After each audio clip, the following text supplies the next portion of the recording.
A propósito de tribunales, una medida cautelar del Tribunal Supremo de Brasil negó por el momento la posibilidad de la apertura de un juicio con miras a la destitución de la presidenta Dilma Rousseff.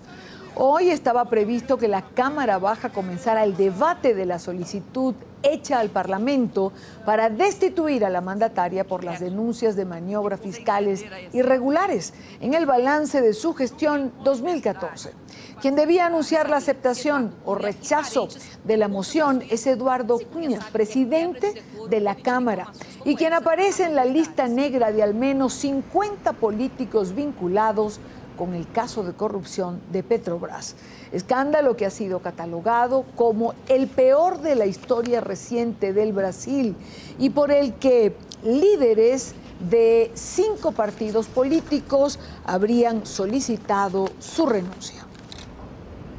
Quiero darle la bienvenida a Marcelo Resch. Él es periodista y analista en el Instituto Inforel de Relaciones Internacionales y Defensa. Marcelo, buenas tardes. Gracias por acompañarnos. Buenas tardes. Gracias por la invitación. ¿Qué significa esta postergación que se ha producido en el día de hoy? Bueno, eso nada más es que una acción dilatoria, yo diría, del parte del gobierno.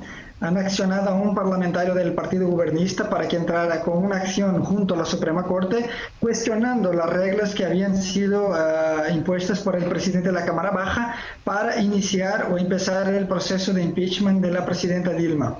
Lo que nosotros tenemos ahí es nada más que una pelea técnico-jurídica. O sea, mientras los partidos de oposición estén arreglando cómo vamos a hacer para llevar adelante el proceso de impedimento de la presidenta y también cómo el mismo gobierno intenta neutralizar todos los esfuerzos de la oposición por derribar a la presidenta, la Suprema Corte ha decidido que hay que aclarar algunos puntos. Pero son puntos, como te dice, técnicos y jurídicos, o sea, no entran en el mérito de la cuestión política, eso cabe justamente a la Cámara Baja.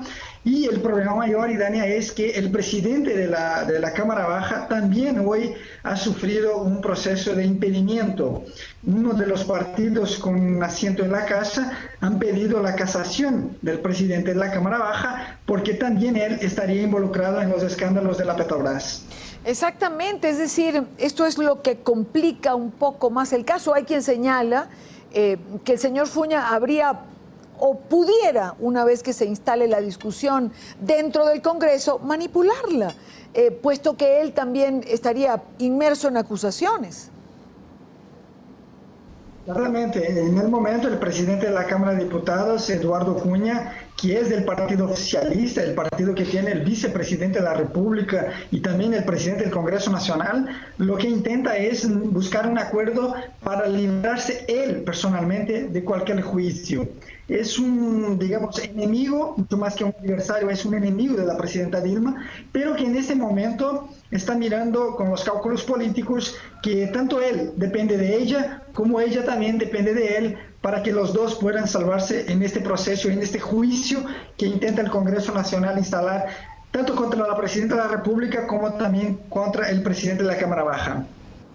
¿Por cuánto tiempo podría prolongarse esta especie de limbo en el que se ha entrado el día de hoy? ¿Por cuánto tiempo más pudiese el Congreso abstenerse de tomar una decisión?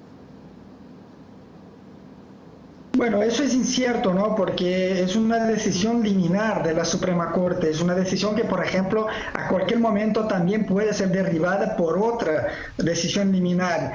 Lo que tengo entendido es que el clima político en Brasilia es muy tenso.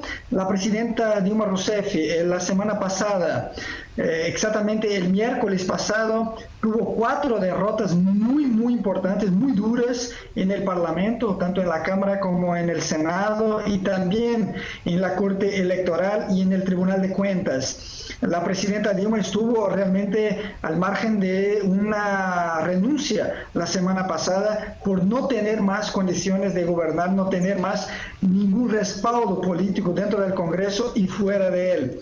Lo que tengo entendido también, Idania, es que la tendencia es que esa semana que empieza hoy, porque ayer tuvimos fiestas aquí en Brasil, debe de ser una semana muy corta y debe de ser una semana que no se debe resolver absolutamente nada. Debe de quedar por lo menos para la próxima semana, porque el gran problema es que no estamos aquí discutiendo apenas el proceso de impeachment de la presidenta Dilma, estamos aquí tratando de un escándalo de corrupción que puede tener involucrados a más de 100 parlamentarios que son de partidos de la base gobernista, que son de partidos de oposición, que están en los estados y que están también en la Cámara Baja y en el Senado. O sea, cuando tenemos un cuadro donde hay mucha gente importante e influyente involucrada, realmente la cosa queda mucho más complicada, mucho más compleja.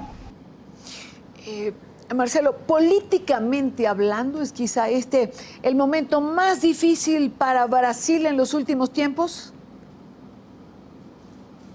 Seguramente es el periodo que tenemos ahora no se compara en absolutamente nada con el periodo que tuvimos, por ejemplo, el año 92, cuando tuvimos el primero proceso de impeachment de un presidente electo democráticamente, Fernando Collor de Mello, que enfrentó un proceso, enfrentó un juicio y era el primer presidente electo tras el régimen militar, o sea, con una democracia todavía muy frágil, etcétera.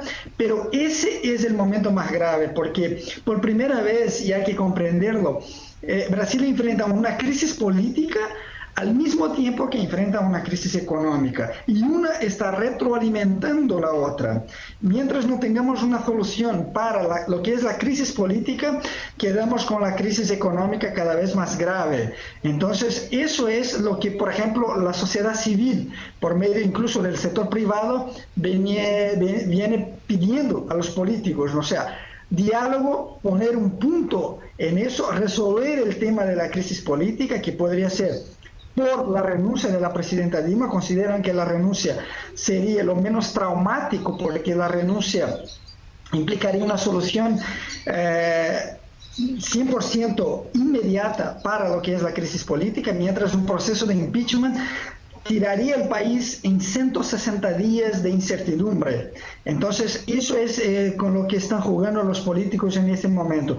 La presidenta sabe que no tiene base dentro del Congreso para salvarse de un proceso de impeachment, y lo que trata de hacer entonces es, por medio de acciones dilatorias, jugar ese proceso para el año 2016, teniendo en cuenta que podríamos empezar el próximo año con alguna mejora sensible en la economía. Quiero agradecer a Marcelo Resch por acompañarnos en la tarde de NTN 24. Gracias por la invitación una vez más. Un abrazo.